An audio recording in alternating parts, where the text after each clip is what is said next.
అందరికీ నమస్కారం. నా పేరు వెన్నమల్ల రవి. సుశ్రుత ప్రకృతి వైద్యాలయం 79 యూట్యూబ్ ఛానల్ వారికి, నన్ను కన్న తల్లిదండ్రులకు, ఆయుర్వేద మహర్షులకు, నా విద్య నేర్పిన గురువులకు నా యొక్క శిరసావందనములు. ఆయుర్వేదాన్ని అభిమానించేవారి, పాటించేవారికి ప్రత్యేకమైన ధన్యవాదములు. సహజ సంపద కానీ, ప్రభుత్వ ఆస్తులు కానీ, దేశభక్తి కలిగిన వ్యక్తికి నా యొక్క శిరసా వందనములు చేస్తూ, ప్రతి ఒక్కరికి, ప్రపంచవాసులకు, అంతేకాకుండా నా వ్యూవర్స్కు, ఫేస్బుక్, ఇన్స్టాగ్రామ్, ప్రపంచంలో భారతీయులు ఎక్కడ ఉన్నా వాళ్ళందరికీ ప్రత్యేకమైన విశ్వవాసనామ సంవత్సర శుభాకాంక్షలు, ఉగాది శుభాకాంక్షలు అండి. ఎందుకంటే ఉగాది అనగానే మన యొక్క సంప్రదాయ సిద్ధాంతమైన కాలముగా మనం పరిణామం తీసుకుంటే, ఆయుర్వేద అభిమానులారా, మన తెలుగు వారికి, అంతేకాకుండా మన భారతీయులకు మొదటి సంవత్సరం, మొదటి రోజు అన్నమాట. తెలుగు సంవత్సరాలు చూసుకున్నా కానీ 60 సంవత్సరాలు తీసుకుంటే కొన్ని సంవత్సరాలు 60 వరకు వరుస చూసుకున్నా, లేక నెలలు తెలుగు సంవత్సరాలు చైత్రం, వైశాఖం, జ్యేష్టం, ఆషాఢం అనే 12 నెలలు చూసుకున్నా, ఋతువుల లెక్క చూసుకున్నా, వసంత ఋతువు, గ్రీష్మ ఋతువు అనేది ఒక 6 ఋతువుల లెక్క ప్రకారం తీసుకున్నా కానీ ఉగాది రోజే మొదటిది. అంటే 12 నెలల్లో, తెలుగు సంవత్సరాలలో నెలల్లో మొదటిది, ఋతువులలో మొదటిది. ఇవన్నీ పరిణామం తీసుకున్నా కానీ ఈ యొక్క వసంత ఋతువు కనుక ఎప్పుడు సంభవిస్తుందో, ఇలాంటి ప్రకృతిలో ఉండవలసిన వేప చెట్టు, ఇలాంటి ఒక చిన్న చిగురించే చెట్టు, అంతేకాకుండా ఇలాంటి ఒక కుష్మ చెట్టు, అంతేకాకుండా అక్కడ కలేపాకు చెట్టు అని చూడండి చిగురిస్తుంది. అంతేకాకుండా ఈ వేప పువ్వు అనేది ఎక్కువ శాతము ప్రబోలింపు చేసి ఆ యొక్క సూర్య చంద్ర భూభ్రమణాన్ని పట్టుకొని వాటి చిగురించి, వాటి నుంచి కొత్తగా వచ్చే పుష్పించి ఆ పుష్ప మరణాన్ని, ఆ పరిమళాన్ని మనం ఆస్వాదించే కాలం మొదలవుతుందన్నమాట. అంటే జీవితంలో మనిషి మేధా సంపద్యం ఉన్నా, ఏ సంపద్యం ఉన్నా కానీ కష్టించి శ్రమించి చివరికి మనము అనుభవించే రోజు, ఫలితాన్ని అనుభవించే రోజు కనుక ఏ విధంగా సంతోషపడుతున్నామో, ఈ యావత్కి ఒక విశ్వంలో, ఈ యొక్క భూమి సూర్యచంద్ర గమనంలో అనేక విధములుగా రేఖాంశముల మధ్య, అక్షాంశముల మధ్య భూమి కొద్ది కాలం వరకు, కొన్ని రోజుల క్రితము వాలి వంగి ప్రయాణించడం వల్ల తిరిగి పునరావృతం చెందే సమయంలో ఈ ప్రకృతిలో ఉండవలసిన ప్రతి చెట్టు, ప్రతి మొక్క, ఆయా జీవరాశుల మీద ఆ యొక్క గమనాలు ప్రభావితం చెందితే తిరిగి మళ్ళా పునరావృతం చెందినప్పుడు ఆ వచ్చే తటస్థ మార్గమైన ఆ యొక్క ఋతువును బట్టి, ఆయా కాలను బట్టి, సూర్య చంద్ర విశ్వ మార్పులను బట్టి చిగురించి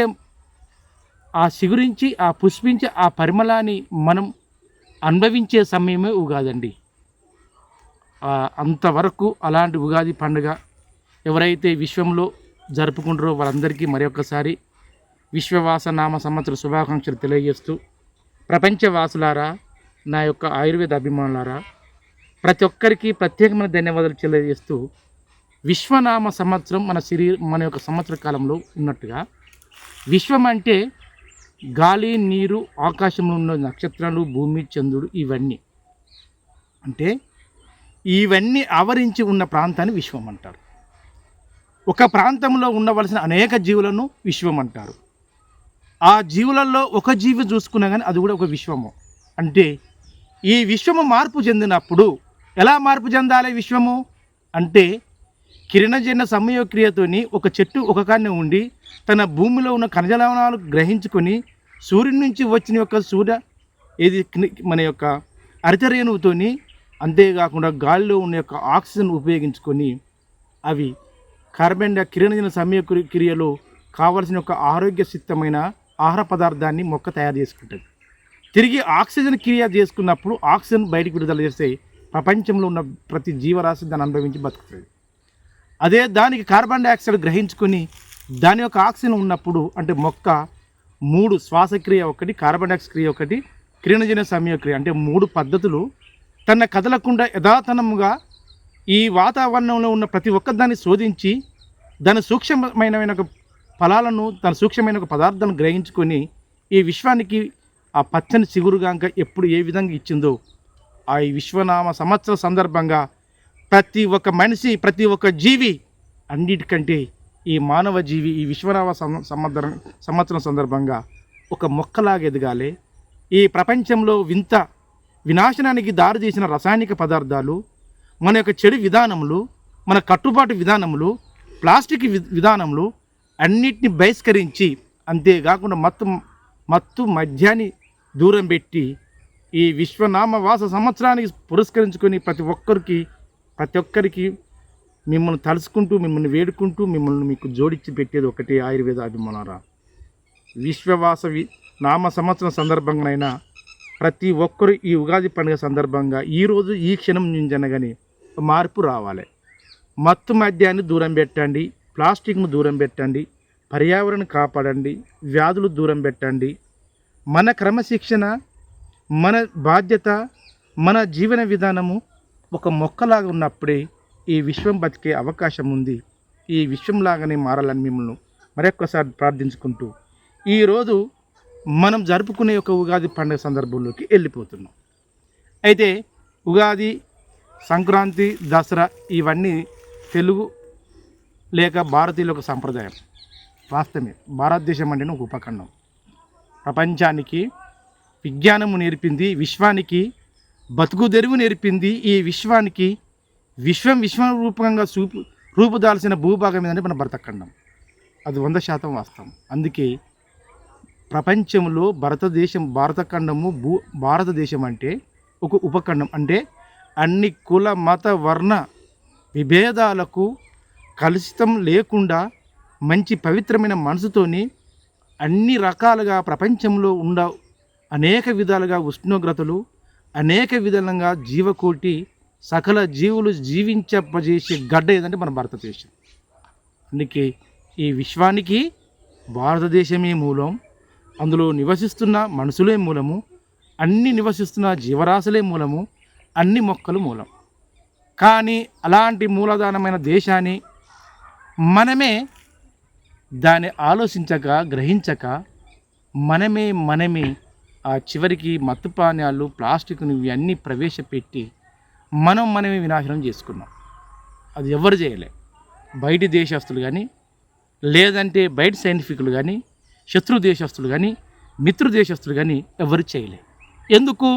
మన విలువ మనకు తెలియక. వాస్తవం అండి, మన విలువ మనకే తెలియక ఏం చేస్తా అంటే మన విశ్వం అనే మన శరీరంలో మనం ఎంత ఆహ్లాదకరం ఉన్నా, ఎంత సుఖాన్ని అనుభవించినా, మన అవయవాలు మనం పనిచేస్తేనే కొద్ది కాలం బతకగలుగుతాం, ఆ మనిషి ఆరోగ్యవంతంగా ఉంటాం. అదే మన అవయవాలు, చేతులు, కాళ్ళు, గుండె కానీ వేరే అవయవాలు అంటే అంతర్గత అవయవాలు, బహిర్గత అవయవాలు పనిచేయకపోతే ఈ విశ్వం అనే శరీరం ప్రాణంతో ఉంటుందా అండి? ఉండదు. అందుకే ఈ విశ్వానికి, పర్యావరణానికి అన్ని కలుషితం అయిపోయింది. విశ్వం అనే మన శరీరం కూడా కలుషితం అయిపోయింది. దాన్ని ఏ విధంగా మెరుగుపరచాలి అనేది చెప్పబోయే ఈ యొక్క ఉగాది పండుగ సందర్భం. కానీ అందరూ ఉగాది పండుగ సందర్భంలో ఏం చేస్తారంటే 7 రుచులు అంటే 6 రుచులు అంటే కారము, ఉప్పు 1, తీపి, చేదు 1, ఎన్నైనా 4 అయినాయి. ఇంతనా పులుపు, వగరు 6. ఈ 6 రుచులు గల 6 రుచులు గల ఆ పదార్థాలు తీసుకున్నప్పుడు మన యొక్క జీవిత కాలంలో సంవత్సరం పొడవునా చైత్రం, వైశాఖం, జ్యేష్టం, ఆషాఢం, శ్రావణం, భాద్రపద ఒక 12 నెలల వరకు తిరిగి వస్తుంటే మన యొక్క ఉప్పు కారం లాగా అంటే కన్నీటి చుక్క, పులుపు ఏ విధంగా మన యొక్క జీవితంలో ఏ విధంగా అనుభవిస్తున్నామో ఆ చూపించే విధానం ఒక భాగం. తీపి చేదులాగా అంటే తీపి మంచిది అంటే మన ఆనందపరిచినప్పుడు, చేదు మన బాధ కలిగినప్పుడు, వీటి మధ్యన అంతర్యామ శక్తివంతమైన వగరు ఆ పులుపుని చూపించే ఈ 6 రుచులు మన జీవితంలో ఈ సంవత్సర కాలంలో ఆనందాన్ని, దుఃఖాన్ని, అంతేకాకుండా అతి ఆనందం కాకుండా మనం మనసులో మర్మరించి ఆ యొక్క వాటి కష్ట సుఖాలను, వాటి యొక్క జీవిత లక్ష్యాలను ఈ 6 విధాలుగా 6 మనోభావాలు కలిగిన వ్యక్తిత్వాన్ని తెలియపరిచేది ఈ యొక్క 7 రుచులు. అవి ఎలా వస్తాయి? ఉప్పు కారం అంటే మామూలుగా ఉన్నవాళ్ళే, తీపి సేదంటే ఆటోమేటిక్గా మన యొక్క చేదుగా ఉండవలసిన యొక్క ప్రకృతి సిద్ధాంతమైనది అన్ని వ్యాధులను, అంతేకాకుండా ఈ ప్రకృతి సిద్ధాంతమైన యొక్క భూగోళం కనుక ఆటోమేటిక్గా శీతాకాలంలో వాలి ఉండడము, కొద్ది కాలం డిగ్రీల వరకు ప్రయాణం చేయడం వల్ల మళ్ళీ తిరిగి పునరావృతం చెంది తన యొక్క యథాతథానికి వచ్చినప్పుడు ఆ యొక్క చెట్టు కానీ ఈ యొక్క సృష్టిలో ఉండవలసిన యొక్క రేఖాంశాలు, అక్షాంశాలు మన యొక్క శీతోష్ణ స్థితి దాన్ని బట్టి ఆధారపడి ఉంటే ఇలాంటి వేప చెట్టు చిగురించి ఆ యొక్క ఈ వేప పువ్వుతోని వచ్చిన ఒక అమూల్య శక్తివంతమైన ఈ వేప పువ్వును ఆస్వాదించినా కనీసం తిన్నా కానీ సర్వే వ్యాధులు పోతాయి. అంటే అది చేదుకు. అదేవిధంగా వగరుకు కొందరు స్ఫటికెత్తారు, లేదంటే మన యొక్క మామిడి పిందెలు వేస్తారు. ఏది మన యొక్క పులుపుకు అండ్ ఒక చేదుకు లేకపోతే వగరు. అంతేకాకుండా మన యొక్క పులుపుకు చింతపండు, కొత్త చింతపండు వేస్తారు. అంతేకాకుండా మన తీపికి ఆనందానికి ఏమేస్తారండి, కొందరు ఏరియాని బట్టి ఆ ప్రాంతాన్ని బట్టి ఏమేస్తారు, చెరుకు రసము, ఆ చెరుకు యొక్క ముక్కలు కూడా కట్ చేసి చెరుకు రసం తీస్తారు, పంచదార వేసుకుంటారు. అంతేకాకుండా నల్ల బెల్లము, తాటి బెల్లము లేక మామూలు బెల్లము, మంచి మధురాతమైన యొక్క మంచి క్వాలిటీ గల బెల్లాన్ని వేసుకుంటారు. అంటే చేదు అయిపోయింది, పులుపు అయిపోయింది, ఒగరైపోయింది, అన్నీ అయిపోయింది. ఉప్పు, కారం మన యొక్క కంటికి కనిపించే ఒక దుఃఖాన్ని లేక ఆనందాన్ని బాష్పాలు చూపించేది ఉప్పు కారం లాగా ఇవన్నీ అయిపోయినాయి. వీటన్నిటినీ ఒక పవిత్రమైన ఒక స్థానంలో ఆ ఉదయం గాంక క్షేత్రం విశ్వవాసనామ సంవత్సరం రోజున మనకు వచ్చే ఒక ఆదివారం, దాదాపుగా ఈ వచ్చే ఒక కాలం ఈ యొక్క 2025 మార్చి 30వ తారీఖున వచ్చే ఉగాది రోజున ప్రతి ఒక్కరూ ఉదయం సంధ్యావేళలో అంటే దాదాపు 4:30కు 5 గంటల సమయంలో లేచి ప్రతి ఒక్కరు పండుగ జరుపుకునే ఉదయం దాన్ని ఏ విధంగా ఇప్పుడు చెప్పే విధంగా పచ్చడి తయారు చేసుకోవాలి. ఆ ఇల్లును శుభ్రం చేసుకొని, అంతేకాకుండా మన కొత్త బట్టలు లేక ఉతికిన బట్టలను శుభ్రం చేసుకొని ఆ ఇంటినో కడుక్కొని మీకు సంబంధించిన ఒక విశ్వంలో లేక ఈ ప్రపంచంలో ఎవరైతే నమ్ముతారో ఆ దైవశక్తులను కూడా శుభ్రం చేసుకొని ఒక కొత్త చాపలాగా వేసుకొని ఒక కొత్త కుండలాగా తయారు చేసుకొని దాన్ని అన్ని సంబంధించిన ఒక ఉప్పు కారము ఒక పాత్రలో, లేక పచ్చడికి తీపి సేదుకలాగా ఉండేది ఒకటి, చింతపండు బెల్లము ఒక పాత్రలో, లేదంటే వగరు పులుపుకు ఒక పాత్రలో. అంటే వగరుకు దాదాపుగా స్ఫటిక ఉపయోగించవచ్చు, కొందరైతే ఏది మన యొక్క ఉసిరి సంబంధించిన అవి కూడా ఉపయోగించుకుంటారు. అంతేకాకుండా మామిడి లేత పిందెలు లాంటివి ఉంటాయి, అవి ఉపయోగించుకుంటే ఇటు పులుపు ఉంటుంది. దాని యొక్క ఒకరి ఏ విధంగా మన శరీరానికి చూడండి, సమాజం కోరేది అదే, ప్రకృతి కోరేది అదే. ఏది యువ వయసు గల కొత్త యువకులే కావాలనుకుంటారు. అందుకనే ఈ యొక్క మామిడి పచ్చడి పిందెల్లో అలాంటి ఒక ఆ యువ సంబంధించిన పిందెల్లో అంత అమూల్యమైన శక్తివంతమైన శక్తి ఉంటే కనుక ఆ యొక్క ఒకరు కోరుకుంటారు. ఇక ఏంది మామిడి, లేదంటే చింతపండు, లేదంటే బెల్లము, లేదా తీపికి అంటే చేదుకు సంబంధించిన అన్ని వేరు వేరు పాత్రలో నానబెట్టి పవిత్రమైన నీళ్ళలో నానబెట్టి ఒక కొత్త కుండను తీసుకొచ్చి ఆ కొత్త కుండకు దాన్ని శుభ్రం చేసి బయటి వైపు మొత్తం ఇది కుంకుమతోని పసుపుతోని బొట్లు పెట్టి ఒక కంకణాలు తయారు చేసి ఆ మొదటగా నానబెట్టిన ఒకటి ఉప్పు కారము ఒక నీళ్ళలో నానబెట్టి తగినంత ఆ కొత్త కుండలో పోస్తారు. అదే తీపి సేదుకు వేప పువ్వు, అంతేకాకుండా బెల్లం కలిపి అందులో పోస్తారు. వగరుకు దాదాపుగా, అంతేకాకుండా ఆ వగరు సంబంధించిన పదార్థాన్ని ఇది మామిడి పిందెలను ఇంకా స్ఫటిక అది కలిపి అదొక బిందెలో పోతారు. ఈ 6 రుచులు కలిపి మొత్తం చేసి దానికి ఒక కంకణాలుగా తయారు చేసుకొని తనకు సంబంధించిన దైవశక్తిమైన ఒక ఇంటి గృహలక్ష్యం సంబంధించిన ఇంటి దేవతో లేక గ్రామ దేవతో ఫస్ట్ ఇంటి దేవతలో మొక్కుకొని ఆ మొక్కుకున్న దాన్ని ఆ యొక్క ఏది ఉగాది పచ్చడి అంటారు, ఆ పచ్చడి తీసుకొని ఒక వేరే కుండ పాత్రలో ముత్త పాత్రలో తీసుకొని ఆ గ్రామ దేవతలకు ఆయా దగ్గర ఆరబోసుకుంటా ఇంటిలోకి వచ్చి తగు సంబంధించిన పెద్దవాళ్ళు అయితే వాళ్ళు ఉంటారో ఆ పెద్దవాళ్ళకు కంకణం, మగవాళ్ళకు కుడివైపు, ఆడవాళ్ళకు ఎడమవైపు ఆ కంకణం తయారు చేసుకొని తన బొట్టు లేక తనకు సంబంధించిన వాళ్ళ యొక్క ఏది మత సామరస్యము వాళ్ళ సంప్రదాయం ప్రకారంగా పట్టుకొని ఆ పచ్చడి తయారు చేసుకుని ఆ పచ్చళ్ళు అందరూ అనేక విధాలుగా అనుభవిస్తారు. ఇది ఉగాది పచ్చడి యొక్క తయారీ విధానం, మనం వాడుకునే విధానం. ఆ పచ్చడి వల్ల ఏంది అనే ఒక విభాగం. ఆ పచ్చడిలో ఉన్న రుసులు ఏ విధంగా ఉంటుందో మన శరీరంలో ఉండవలసిన సప్తధాతుల్లో చేదుకు, తీపికు, వగరుకు, ఉప్పు, కారానికి ఆ శరీరంలో ఉండవలసిన అవయవాలు మన నుండి ఉన్న సప్తధాతులను సమతుల్యం చేస్తాయి. ఎందుకు సమతుల్యం చేయాలి? కొన్ని రోజుల వరకు భూమి రేఖాంశాలు అక్షాంశాలు వాలి ఉండడం వల్ల ఆ భూమి తిరిగి మన పునరావృతం చెందినప్పుడు ఆయా ప్రాంతాలలో ఆ యొక్క వాతావరణం వల్ల ఆ యొక్క మన శరీరం మీద ఏదో ఒక వ్యాధులు ప్రబల్యం చెందకుండా అలాంటి వ్యాధులను సమతుల్య పరచలేదంటే ఉగాది పచ్చడి. కానీ దీన్ని ఏం చేస్తారు? ఉగాది పచ్చడిని కొన్ని సంప్రదాయ సిద్ధాంతం అని దీని కట్టుబాటు విధానం తెలియక ఇది ఖచ్చితంగా చేయాలని చేస్తే కొందరు తెలిసి తెలియని ఒక అవగాహనతో ఆ ఉగాది పచ్చడిని బయట చేస్తున్నారు. సరే, ఉగాది పచ్చడి బయట చేస్తారు వాస్తవమే. ఆ యొక్క పులుపు కారము వగరు ఇవన్నీ మన శరీరంలో సమతుల్యంగా తీసుకుంటున్నామా? తీసుకోకనే ఇలాంటి సంప్రదాయ సిద్ధాంతం యొక్క పండుగలను పక్కకు పెట్టడం వల్లనే అనేక వ్యాధులు మన మీద ప్రభావితం చెంది ఈ యొక్క ఎండాకాలం వేసవి కాలం అయిపోయిన తర్వాత తిరిగి వర్షాకాలం అయితే ఎప్పుడు ప్రారంభమవుతుందో అనేక వ్యాధులు ప్రారంభం చేయడం, అనేక వాళ్ళు పునరావృతం చెంది మళ్ళీ మనం వ్యాధుల పడి పారుతాం. కానీ ఆయా కాలం తగ్గట్టు, ఆయా ఋతువు తగ్గట్టు, ఆయా విశ్వం యొక్క నడవడికకు తగ్గట్టు మన యొక్క ఆహార పదార్థాలను ఈ యొక్క పచ్చళ్ళ లాంటి పండుగల సందర్భంగా ఉపయోగించుకుంటే మనకు వ్యాధులు వస్తాయండి. ఆయుర్వేదాభిమానులారా 100% రాదు. అందుకే మన భారతదేశం ఉష్ణోగ్రత స్థితిగతులను బట్టి పూర్వీకులు, మహర్షులు, మన వారసులు గొప్ప గొప్ప జీవన విధానాలు మనకు అందించిన యొక్క సంప్రదాయ సిద్ధాంత యొక్క పండుగలను ఎప్పుడైతే పక్కకు పెట్టినవో అప్పుడు ఈ విధంగా అనేక విధాలుగా అనేక వ్యాధులు దారితీసే అవకాశం ఉంది.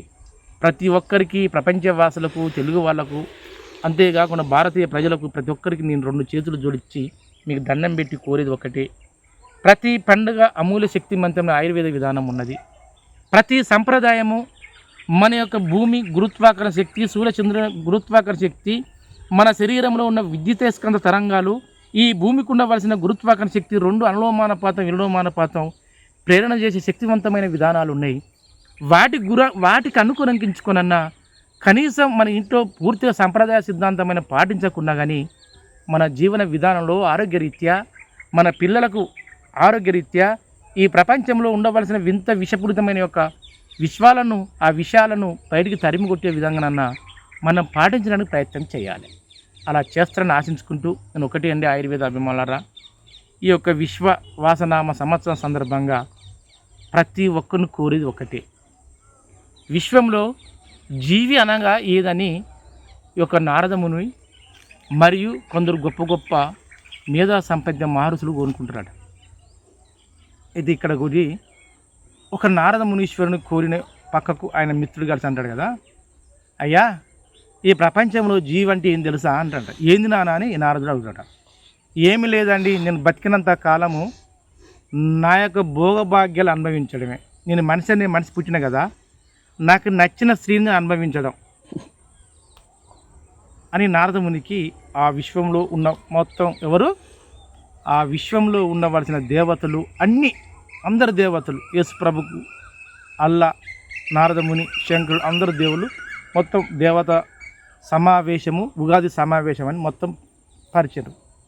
మనం అనుకుంటాం చూడండి, ఉగాది అనగానే అయ్యగారి దగ్గర పోయి మన పేరు బలం చూసి ఏం చేస్తారంటే ఆటోమేటిక్గా అది చేస్తారు. ఇటు చూసి అటు చూస్తారు. ఈ అయ్యగారు మన నామ నక్షత్రం చూస్తారు, చూసి ఇది ఉంటుందా అది ఉంటుందా అని చెప్తారు.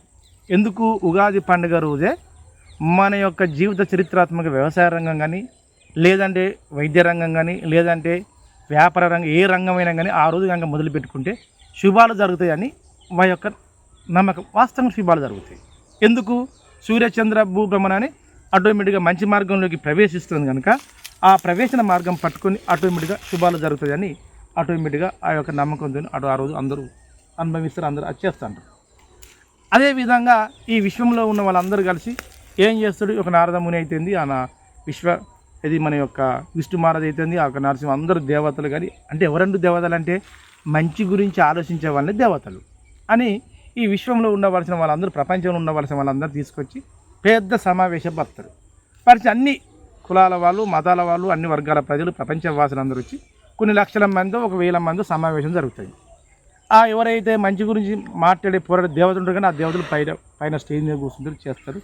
చేసిన తర్వాత నాకు కోరిక కావాలి, నాకు పెద్ద కోరిక కావాలి, నాకు ఈ కోరిక కావాలని ఈ మానవుల్లో ఉన్న కోరికలు ఒకరు విలబుచ్చుకుంటారు. మనందరం కుటుంబ సభ్యులు పండుగ సందర్భంగా వచ్చి కూర్చుని ఏం చెప్తారంటే క్లాస్ రూమ్లో ఏమంటారండి, నువ్వేం చేస్తావు నాన్న అంటారు, కానీ ఈయన టక్కుని ఎత్తాడు. అమ్మ నాన్న ఏం చేస్తా అంటే ఒక ఇది దేవతల బొమ్మ సినిమాలో లేక కథలు చెప్తారు, లేదంటే రియల్ స్టోరీలో చూసి నేను కలెక్టర్ అయితే ఒకైనా అంటాడు, ఒక నేను లాయర్ అయితే ఒకైనా అంటాడు, ఒకైనా ఏమంటే వ్యాపారం అయితే నేను ఇట్లా చెప్పుకుంటారు. అట్నే విధంగా ఈ యొక్క కోరిక మేరకు ఉగాది పండుగ పచ్చడ సందర్భంగా అందరూ ఆ యొక్క దేవతలు అందరూ పక్కకుని మానవ సమాజం అందరూ కూర్చొని ఈ సాధారణ మానవులు వీళ్ళందరూ కోరుతూ ఉంటారు. అందరూ గొప్ప గొప్ప విద్వాంసులు, అందరూ గొప్ప ఏది రాజకీయవేత్తలు, అన్ని రకాల అన్ని వర్ణాలు అన్ని కులాల వృత్తులు చేసే ప్రతి ఒక్క మానవుడు చెరువు కూర్చుంటాడు. కూర్చొని ఎంగనే మానవ అనే మనిషి విశ్వంలో ఏం చేస్తారని అడుగుతాడు. ఏం లేదండి, నేను బతికిన మా అమ్మ నాన్న కడుపులా, నేను ఏం చేయాలి, నాకు కంటికి నచ్చిన ఆడపిల్లను అనుభవించాలి. షబ్బాస్ నువ్వే తదాస్తు, ఈ విశ్వంలో ఉన్న వాటి అన్నిటికీ అనుభవించున్నానని ఆ యొక్క పైన ఉన్న పెద్దవాళ్ళు దేవతల రూపంగా ఉన్న దేవతలు దీవించిన పక్కకు వచ్చారు. ఇంకొకరు ఏం చేస్తారు, బాగా కోటీశ్వరుడు, ఈయన మామూలు సాధారణ మానవుడు. ఇంకొక వాళ్ళు ఏం చేస్తారు, లేస్తారు, ఏం చేస్తున్నాడు, ఈ విశ్వంలో ఈ ప్రపంచ ప్రఖ్యాతిగాంచిన బిజినెస్దారులు ప్రపంచంలో నేను 4వ స్థానం 5వ స్థానంలో మా ఆస్తులు ఉన్నాయి, నేను ఈ విశ్వాన్ని మొత్తం నాదే గాల ఆధిపత్యం చెలాయించాలని ఆ యొక్క విశ్వంలో ఉండవలసిన ధనికులలో గొప్పవాడు అన్నాడు. మామూలు సాధారణ మానవుని చెప్తాను ఆ కోరిక, ధనికులు ఏంది మరి ఏది అన్నీ నాదే అంటే ఆయన చెప్పింది ఏముంది, స్త్రీలను అనుభవించడం నాదే, రాజకీయవేత్తంగా అందరినీ ఏలనం చేసడం నాదే, వ్యాపారంలో నాదే, ప్రతి ఒక్కటి నాదే ముందు చేయి ఉండాలని ఆయన కోరిండు. నీ కోరిక కూడా బాగానే ఉన్నది, మంచిగుంది పోతుంది తదాస్తని ఆయన దేవతలుగా నా పక్కకున్న ప్రజలందరూ పక్కకు పెడతారు, అంటే దీవించిన పక్కకి వేసాడు. ఇంకొక మనిషిని ఏం చేసిండు, ఒక స్త్రీని లేపిండు. ఇక ఆడవాళ్ళ మొగలు ఉంటారు కదండి, అంటే ఇటు వాళ్ళ లేచిన వాళ్ళే ఏం లేదు, ఈ సురాపానకం అనేది ప్రపంచంలో వింత లేకుండా ఏది లేకుండా కానీ ఈ ప్రపంచంలో కనీసం మనకు 24 గంటలు ధర్మాన్ని అధర్మం గురించి బోధిస్తారు గొప్ప గొప్ప వాళ్ళు. వాళ్ళన్నిటిని కంటే కొద్దిగా మత్తు కలిగించేది ఏంటంటే సురాపానకం. సురాపానకం ఏంది నాన్న అని అడిగాడు. ఏందండి, బారు షాపులలో లైన్ పట్టుకుని లక్షల కొద్దీ కోట్ల కొద్దీ ఈ ప్రపంచవాసుల్లో భారతదేశంలో 140-150 కోట్ల జనాభాలో ఇంతవరకు దాదాపుగా 2024 2025 వరకు ఉన్న జనాభాలో ఎక్కడ జనాభా ఉన్నారని చూసిందంటే ఉదయం 10 గంటల నుంచి మొదలుకుంటే రాత్రి 11 గంటల వరకు లైన్ కట్టి ఇచ్చే లైన్ మనకు డబ్బులు తీసుకునేది ఏం పానకం అండి, సురాపానకం. అలాంటి నేను నిత్యం బతికినంత కాలం ఈ సురాపానకాన్ని అనుభవించి నేను ఆహ్లాదకరంగా నేను జీవితాన్ని గడపాలని స్త్రీ వర్గము, పురుష వర్గము, బాల్య వర్గము, వృద్ధ వర్గము మొత్తం 1,00,000 మంది, దాదాపుగా 1,000 మంది సమావేశంలో ఉన్న జనాభాలో, ప్రపంచ జనాభాలో అలా సమావేశం పరిచేటప్పుడు స్త్రీలను అనుభవించాలన్న వర్గం కొందరు, అంటే 1000 ఎంతమంది, 100 మంది 50 మంది లేచారు. ఈ ప్రపంచాన్ని నేనే జయించాలని వాళ్ళు 3-4 లేచారు. కానీ ఈ సురాపానకం అన్న వర్గం దాదాపు 600 మంది లేచారు. ఎంత లేచారండి, 600 మంది లేచారు. ఇంకేమున్నది, ఏం వర్గం ఉంటుంది, నేను వ్యాపారం చేసుకొని బతకాలి, వ్యవసాయం చేసుకొని బతకను ఒక వర్గం లేచారు. వాళ్ళు 100 మంది 150 మంది లేచారు. కేవలం 1-2-3 ఆ లేచి అమాయకులే వాళ్ళు, ఏమీ లేనివని వాళ్ళు 600-700 మంది సురాపానకం వర్గం అంటే తాగుబోతు వర్గానికి లేచిర్రు. స్త్రీని అనుభవించాలను ఒక వర్గం 100-150 మంది లేచిర్రు. ఈ ప్రపంచాన్ని ఏలన చేయాలని ఒక వర్గం లేచిర్రు. అందులో 5%, 6%, 10% వరకు నేను సమాజంలో ఉన్న రాజకీయ వర్గంతో ప్రజలను అనుభవించాలని ఒక వర్గం లేచారు. ఈ ప్రకృతిని కాపాడే వర్గంలో ఎవరు లేరా అని అంటే అందరూ 3 లేచిర్రండి. ఆ 3 ఎవరో తెలుసా, కట్టె పూనుకొని లేవలేని స్థితులలో ఏమీ ఆస్తి లేకుండా సంతానం లేకుండా వాళ్ళందరూ లేచి నువ్వేం చేస్తావు పెద్ద మనిషి అని ఒక స్త్రీని కట్టె పట్టుకొని వచ్చిన స్త్రీని ఆమెను ఆ యొక్క ఇది నారద మునీశ్వరుడు, ఆ యొక్క అల్లా దేవుడైన అల్లా ప్రభు, అంతేకాకుండా యేసు ప్రభు ఆ మార్గాన్ని ఎంచుకునే వాళ్ళు గొప్ప గొప్ప మేధాశక్తులు ఆ సభలు అడిగితే 2 కట్టె పొడుచుకొని 2 వృద్ధురాలు, ఒక ఆమె ఆ చీర ఊడిపోతుంటే కట్టె జారిపోతుంటే కంటికి కనిపించలేని మనిషి లేచి, అయ్యా నేను ఏం చెయ్యను తండ్రి, నా ఇంటిలో ఖాళీ స్థలం లేదు, ఇల్లు లేదు, ఏం లేదు, ఈ విశ్వంలో ఈ ప్రపంచంలో నేను పండుకోవడానికి కూడా, నేను చనిపోయే రోజు కూడా కొద్దిగా జారుడు మూరుడు స్థలం లేదు నాన్న. ఆ రోడెమ్మడి కానీ, ఆ యొక్క పాఠశాల కానీ, లేదంటే గ్రామ పంచాయతీ వ్యవస్థలో కానీ, లేదంటే పార్లమెంటు వ్యవస్థలో, అసెంబ్లీ వ్యవస్థలో, లేదంటే ఎక్కడ ప్రభుత్వ వాస్తులో ఎక్కడైతే గవర్నమెంట్ ఏది ఒక మనకు చర్యని 10 మందికి ఉపయోగించే భూములలో ఆడ నేను పండుకొని ఇలాంటి యాప చెట్టు పెట్టుకొని పెంచుకుంటున్నానా అని 2 వృద్ధురాలు 3 వృద్ధురాలు లేచారండి. అందులో 2 స్త్రీలు ఉన్నారు, ఒక పురుషుడు ఉన్నాడు. 1000 మంది సమావేశంలో 700 మంది 750 చిలుకు వరకు నేను సురాపానకాన్ని అనుభవిస్తున్నానా అని ఆ సభలో నిండు సభలో మాట్లాడిర్రు. మిగతా 150 750 మంది పోయినాక ఇంకా 250 మందిలలో దాదాపుగా 240 మంది వరకు నేను వైద్యాన్ని నమ్ముతా, నేను ఆస్తిని నమ్ముకుంటా, నేను బిజినెస్ నమ్ముకుంటా, నేను రాజకీయం నమ్ముకుంటా, 10% నేను ప్రపంచాన్ని శాసిస్తా, కానీ ప్రకృతినే కాపాడుతున్న వాళ్ళు ఆ 1000 మందిలో ఈ 3 లేచారు. ఇందులో ఏది న్యాయ నిర్ణీతం అండి? ఆయుర్వేద అభిమానులారా, 365 రోజులు ఆస్వాదించేది, అనుభవించేది, తినేది, నువ్వు బతికేది ఏంటిది? ఈ ప్రకృతిలో ఉండవలసిన చెట్లు. కానీ వీళ్ళందరూ అనుభవించలేదా? వీళ్ళందరూ ఆస్వాదిస్తలేరా? మరి వాళ్ళకి ఎందుకు ఆలోచన రాలే? కానీ ప్రకృతి సిద్ధాంతమైన ఉచితమైన చెట్లే కదా, దాని గురించి నేను ఎందుకు పోరాడాలి? భూమి ఇస్తుంది కనుక నేను అనుభవిస్తాను అనుకుంటారు. కానీ ఆ నిండు సభలో లేచిన నారద మునీశ్వరుడు, ఆ యేసు ప్రభు, ఆ అల్లా, ఆ బౌద్ధ సర్వ దేవతలు, దేవుళ్ళు అందరూ నిండు లేచి ఆ వృద్ధురాలను, అందులో ఒక పేదవాడిని, ఒక 3 ఆ నమస్కరించి పైకి ఆ ఉగాది పండుగ సభ రోజున ఆ 3 లేపి వాళ్ళ పాదాభి గడిగే, వాళ్ళ పాదాభిలో నీళ్లు ఈ యొక్క 1000 మందికి చల్లి, వాళ్ళు కూడా దేవుళ్ళు కూడా మీదుగా చల్లుకొని, ఈ విశ్వమాతను కాపాడుకునే విశ్వజనులు మీరే, ఈ 3 మూర్తులు త్రిలోకంలో ఉన్న 3 లోకాలను మీరే కాపాడాలి తండ్రి అని ఆ నిండు సభలో ఇలా 3 ప్రార్థించి వాళ్ళు మాయమైపోయారండి. అంటే ఈ కథ యొక్క సారాంశం ఏందండి ఆయుర్వేద అభిమానులారా? ఈ విశ్వంలో, ఈ ప్రకృతిలో అన్నిటి సాధించిన, అన్నిటిని అనుభవించిన ఈ ప్రకృతే మూలం. అంటే ఈ విశ్వానికి మొక్కలే మూలం. ఈ మొక్కలు లేనప్పుడు, ఈ చెట్లు లేనప్పుడు, ఈ విశ్వంలో గాలి లేనప్పుడు ఆ కోటీశ్వరుడు బతుకుతాడా? ఆ యొక్క రాజకీయవేత్త బతుకుతాడా? ధనవంతుడు బతుకుతాడా? ఆ యొక్క మద్యపానాన్ని తాగే ఆ 750 మంది బతుకుతారా 1000లో? మీరు ఒక్కసారి ఆలోచించండి. అంటే ప్రకృతిలో ఉండవలసిన మొక్కలు లేని ఎడల ఈ శూన్యం, ఈ ప్రపంచమే శూన్యమని ఆ దేవుళ్ళు ఒప్పుకొని ఈ 3 ప్రార్థించుకుని వెళ్ళిపోయారండి. మన ప్రకృతికి మూలమేది? ఈ మొక్కలే. అందుకే ఉగాది పండుగ విశ్వవాసనామ సంవత్సరాన్ని పురస్కరించుకొని ఈ ప్రకృతిలో, ఈ ప్రపంచంలో ఎక్కడ ఉన్న మనిషి అయినా ఎవరైనా కానీ ఒకటేనండి, ఆభరణాలు కొనకండి, ఆస్తులు సంపాదించకండి. ఈ ప్రకృతిలో ఉన్న చెట్లను, ఈ విశ్వంలో ఉన్న వింత పూరితమైన, మన విశ్వంలో ఉన్న వ్యాధులను తరిమికొట్టే వేప చెట్టు, అమూల్య శక్తివంతమైన మర్రి చెట్టు, రావి చెట్టు, ప్రతి ఒక్కరూ ఈ సంవత్సరం నుంచి అన్న కొత్త ఈ తెలుగు సంవత్సరం ఈ ఉగాది పండుగ సందర్భాన ప్రతి ఒక్క ఇంట్లో ప్రతి ఒక్కరూ కొన్ని చెట్లు పెట్టండి, ఈ విశ్వాన్ని కాపాడండి. ఇదే మన యొక్క జన్మ రహస్యం, ఇదే మన యొక్క బ్రతుకు రహస్యం. ఎప్పుడైతే చెట్లను ఎప్పుడైతే పక్కకు పెట్టినవో మన విశ్వం శూన్యంలాగా వచ్చింది. ఇది మనకు ఉగాది యొక్క సారాంశం.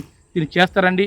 నేను ప్రత్యేకంగా ఈ ఉగాది పండుగ సందర్భంగా, అంతేకాకుండా ప్రభుత్వ అధికారులకు, మన భారత రాజ్యాంగం పరిపాలించే ప్రతి ఒక్క అధికారులకు, ప్రభుత్వ ఉద్యోగులకు, అంతేకాకుండా రాజకీయ నాయకులకు, సామాజిక లేక సామ్యవాద లేదంటే ప్రజాస్వామ్యక వ్యవస్థలు కాపాడే ప్రతి ఒక్కరికి, ప్రభుత్వ ఉద్యోగులకు నా యొక్క శిరస్సు వంచు నేను వందనములు చేస్తున్నా. ఎంతోమంది మేధావులు, ఎంతోమంది ఆధ్యాత్మిక జీవితంలోకి వచ్చిన వాళ్ళొక్కరు కోరిక మేరకు భారతదేశంలో తీసుకునే యొక్క ప్రభుత్వ జీవన విధానంలో గొప్ప మార్పు తీసుకొచ్చారు. చెట్టు నరికినా, మొక్క నరికినా, లేక ఏ చెట్టు నరికినా కానీ 1,00,000 రుసువు అనేది ఒక చట్టం తీసుకొచ్చారు. ఆ ఆలోచన పెట్టిన వాళ్ళు కానీ అమలుపరిచిన వాళ్ళకు ప్రత్యేకమైన దండములు పెడుతుందండి ఆయుర్వేద అభిమానులారా. ఈ యొక్క విశ్వ వాసనామ సంవత్సరం సందర్భంగా ప్రతి ఒక్కరికి తెలియపరుస్తున్నా.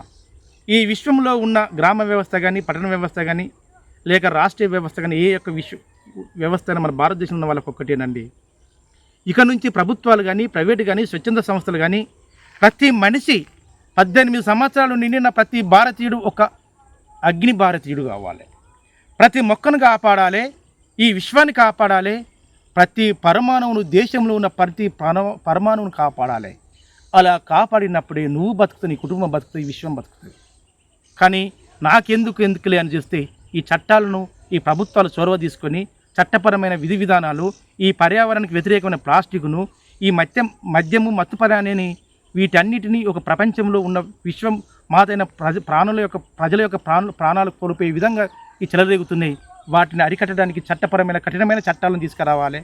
అంతేకాకుండా గ్రామ వ్యవస్థలు గట్టిగా ఏర్పడి ఈ గ్రామంలో కానీ, పల్లెల్లో కానీ, రోడ్డుకు కానీ, ఊరికి ఇరుపక్కల కానీ ఏదైనా కానీ ప్లాస్టిక్ కానీ, మత్తుపరాలను నిషేధించకుండా అనుభవించే వాళ్ళని కఠినమైన చర్యలు ప్రభుత్వాలు తీసుకోవాలని ప్రత్యేకంగా ప్రభుత్వ అధికారులను, ఈ చట్టపరమైన ఏ పరమైన వాళ్ళందరినీ నేను ప్రార్థించుకునేది ఒకటే ఆయుర్వేద అభిమానులారా. మన శరీరము ఈ విశ్వం అనే ఒక మన శరీరం అనుకున్నప్పుడు ఈ విశ్వంలో అనేక విధమైన వాతావరణాలు కలుషితమైపోయినాయి. ప్లాస్టిక్, రసాయనిక పదార్థాలు అన్నీ కలుషితమైపోయినాయి. కనీసం మానవ మేధాశక్తి ఎంత పెరిగినా, అంతేకాకుండా మనిషి యొక్క వ్యాధి నిరోధక శక్తి మొత్తం కోల్పోయినాం. ఒక మనిషి 25 సంవత్సరాల మనిషి ఉన్నాడు అనుకోండి, 50-60 కిలోల మనిషి ఉన్నాడు అనుకోండి, కనీసం ఒక 30 కిలోల బరువును ఎత్తుకొని కనీసం ఒక 600 మీటర్లు 300 మీటర్లు నడవాలి. అది వాస్తవంగా నడవగలుగుతామండి. నేను దాదాపుగా 50 కిలోల బరువు ఎత్తుకొని దాదాపుగా ఒక అర కిలోమీటర్ నడిచిన. ఎప్పుడు అది 2004 నుంచి మొదలుకుంటే 2010 వరకు నడవగలిగిన. అప్పుడు ఎంత నా వయసు ఉంది? 24 నుంచి 25 సంవత్సరాలు, 20-30 వరకు ఉండేది. ఇప్పుడు దాదాపుగా నాకు ఎంత ఉంది? 47 సంవత్సరాలు ఉంది. కనీసం 10 కిలోలు కానీ 20 కిలోలు వేసుకొని కనీసం ఒక మీటర్ నడవలేను, అంటే ఒక 100 మీటర్ నడవలేను. నేనే కాదు, నాలాంటి 50-60 సంవత్సరాలు యుక్త వయసున్న వాళ్ళు, 30-20 సంవత్సరాలు ఉన్న శరీరం కలిగిన వ్యక్తులు కూడా కనీసం ఒక 50-60 కిలోల బరువు ఎత్తుకొని కొన్ని మీటర్ల వరకు, కొన్ని 100 మీటర్లు నడవలేకపోతున్నారు. కారణం ఏంది?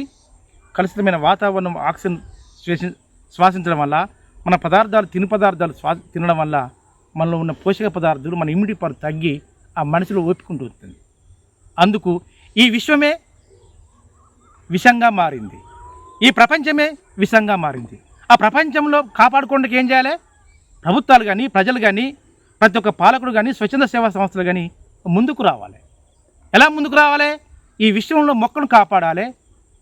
ఈ మొక్కలే ఈ ప్రపంచంలో ఉండవలసిన ఆయుర్వేదమే కాకుండా ఔషధాలు కలిగిన పదార్థాలు కనుక, ఆ మొక్కలు లేని జీవులు లేవు కనుక, ఆ జీవులు లేని ప్రపంచం లేదు కనుక, ఆ మొక్కలనైనా ప్రపంచంలో ఉన్న జీవులనైనా కాపాడుకోవడానికి ప్రతి ఒక్కరూ ఒక అగ్నిపుడిలాగా వచ్చి తన రాజ్యాంగపరమైన చట్టపరమైన విధానాలను అమలుపరుచుకొని, ఖచ్చితమైన కఠినాత్మకమైన చర్యలు అమలుపరుచుకొని ఈ విశ్వంలో ఉండవలసిన మన భారతదేశాన్ని, మన ప్రాంతాన్ని ప్రతి ఒక్కరూ కాపాడుకోవాలని ఆశించుకుంటూ ఈ విశ్వ వాసనామ సంవత్సర శుభాకాంక్షలు మరొకసారి తెలియజేస్తూ, ప్రతి ఒక్క ఆయుర్వేద అభిమానులకు ప్రతి ఒక్కరికి పేరున ఒకటేనండి, చెట్లను పెంచండి, ప్రకృతిని కాపాడండి, ఈ కొత్త సంవత్సరంతో మార్పు కోరండి.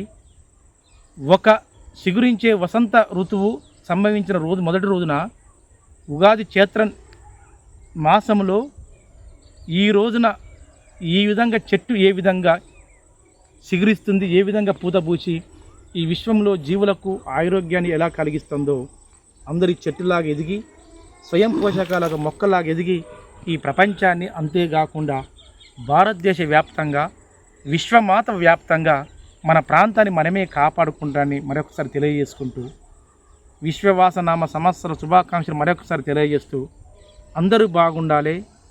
ఈ ప్రపంచానికి, ఈ యొక్క విశ్వానికి సత్యమే జయిత, సృష్టికి మూలము మొక్కలనే సిద్ధాంతం రావాలని ఆశించుకుంటూ మేము సెలవు తీసుకుంటూ, జై ఆయుర్వేదం, జై జై ఆయుర్వేదం, జై హింద్.